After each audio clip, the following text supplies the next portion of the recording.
Hello everyone, welcome to the student channel. Railway recruitment cell north east railway Gorakhpur zone का भी GDC vacancy का notification out हो चुका है। कितनी सीट कहां पे है और कब से इसका फॉर्म भरा जाना है, ये सारी डिटेल अब आ चुकी है।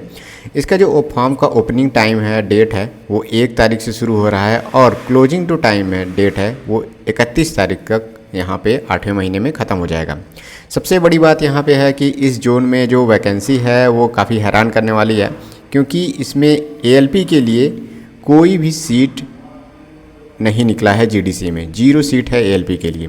तो अगर पिछले नोटिफिकेशन की मैं बात करूं कि जिसमें लिखा हुआ था कि ओपन वैकेंसी का जीडीसी में आपके 25% सीट भरी जाएगी, तो अगर 25% की संख्या 0 है तो 100% की संख्या का आप अनुमान लगा सकते हैं। तो मुझे लगता है कि अगर ओपन वैकेंसी जब आती है तो एएलपी की सीट एनईआर गोरखपुर में कितनी रहेगी वो तो समय ही बताएगा, लेकिन अभी के फ़िलहाल मतलब जीडीसी में एएलपी की 0 सीट है एनईआर गोरखपुर में। टेक्नीशियन की पोस्ट में भी अगर आप बात करें तो टोटल जो है 29 सीट है। टेक्नीशियन की यहाँ पे 3 सीट पर टोटल 29 सीट है यहाँ पे। उसके बाद से जूनियर इंजीनियर के लिए जो पोस्ट है टोटल 5 कैटेगरी में यहाँ पे टोटल जो पोस्ट है 11 पोस्ट, जस्ट 2 डिजिट में पहुँचा है ये पोस्ट, तो 11 पोस्ट है यहाँ पे। और ट्रेन मैनेजर में अगर मैं बात करूँ तो सिंगल डिजिट में ही है, 5 टोटल पोस्ट है, जिसमें 4 यूआर की हैं, 1 ओबीसी की है, एससी एसटी की यहाँ पे नील है।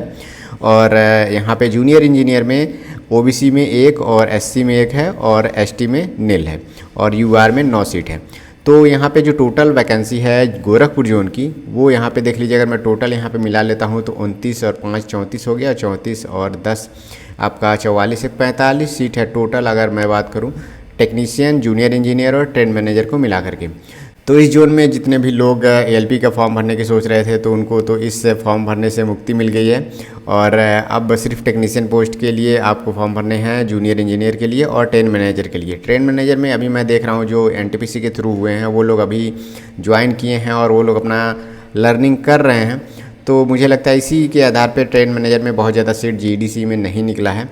और यहाँ पे सारी चीज़ें मेंशन हैं। इसको मैंने इस पीडीएफ को मैंने आपका टेलीग्राम ग्रुप पे अपलोड कर दिया है, तो वहाँ से आप जा करके आप देख सकते हैं एलिजिबिलिटी क्राइटेरिया और क्या क्या चीज़ें इसमें सिलेबस में रहेंगी, टेक्नीशियन के लिए कौन कौन से लोग एलिजिबल हैं।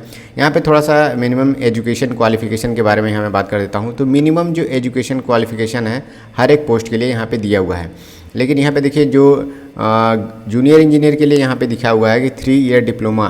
तो यहाँ पे देखिए मिनिमम जो एजुकेशन क्वालिफिकेशन है वो डिप्लोमा लिखा हुआ है 3 ईयर का। तो जो लोग डिप्लोमा से ऊपर हैं वो लोग इस फॉर्म को फिल कर सकते हैं। तो अलग अलग पोस्ट के लिए, लोको सेट के लिए और टीएमसी के लिए, ब्रिज के लिए और डीजल इलेक्ट्रिकल के लिए, सारे लोगों के लिए यहाँ पे सबका एलिजिबिलिटी क्राइटेरिया यहाँ पे लिखा हुआ है। तो आप यहाँ से देख सकते हैं। एज लिमिट यहाँ पे देखिए यूआर का यहाँ पे 42 ईयर्स है, ओबीसी का 45 ईयर्स है और एससी एसटी में अगर आप हैं तो 47 ईयर्स का आपका एज लिमिट है। यहाँ पे फॉर्म भरने का कोई भी फीस नहीं है, नील है। और एप्लीकेशन का सारा प्रोसीजर यहाँ पे लिखा हुआ है, आप एक एक करके बारी बारी से यहाँ पे पढ़ सकते हैं। उसके बाद से यहाँ पे रिक्रूटमेंट का जो प्रोसेस है सब पहले ही बताया जा चुका है। पेपर में आपके 1/3 नेगेटिव मार्किंग यहाँ पे रहेगा। और जितने भी पोस्ट हैं देखिए, यहाँ पे टेक्नीशियन के लिए जो पोस्ट है वहाँ पे पार्ट ए होगा जो 90 मिनट का रहेगा, 100 क्वेश्चन यहाँ पे रहेंगे। पार्ट बी भी इसमें होगा, पार्ट बी आपको क्वालिफाई करने होंगे। पार्ट बी में यहाँ पे देखिए 60 मिनट में 75 क्वेश्चन करने रहेंगे। तो आपको ट्रेड तो पढ़ना है, जो लोग टेक्नीशियन में जाना चाहते हैं वो लोगों को ट्रेड तो पढ़ना है। ट्रेड के लिए कौन कौन सा ट्रेड आप एलिजिबल हैं जिसके लिए, तो आपने इलेक्ट्रिकल इंजीनियर और उसके थ्रू मतलब इसके वेरियस स्ट्रीम से आपने किया हुआ है, तो ये सारे ट्रेड हैं, इसमें से आप एक चूज कर सकते हैं। इसी आधार पर अलग अलग ट्रेड हैं, उसमें आप यहाँ पर देख सकते हैं। सबको अपना अपना ट्रेड यहाँ से सेलेक्ट कर लेना है। उसके बाद से जेई के लिए जो एग्ज़ाम प्रोसेस है वो सभी चीज़ें मैंने पिछले वीडियोज़ में बता चुका हूँ। तो 120 मिनट का टोटल रहेगा, 150 क्वेश्चन आपको यहाँ पे देखने को मिलेगा। बाकी इसका सिलेबस यहाँ पे दिया हुआ है, तो ये सिलेबस आपको पढ़ने हैं। यहाँ पे जो पेपर का जो पैटर्न है स्टेज 2 वाला होगा, जितने क्वेश्चन हर एक सब्जेक्ट से कितने कितने क्वेश्चन आएंगे, ये सारी चीज़ें इसमें मेंशन है। तो आप यहाँ पूरा नोटिफिकेशन में देख सकते हैं।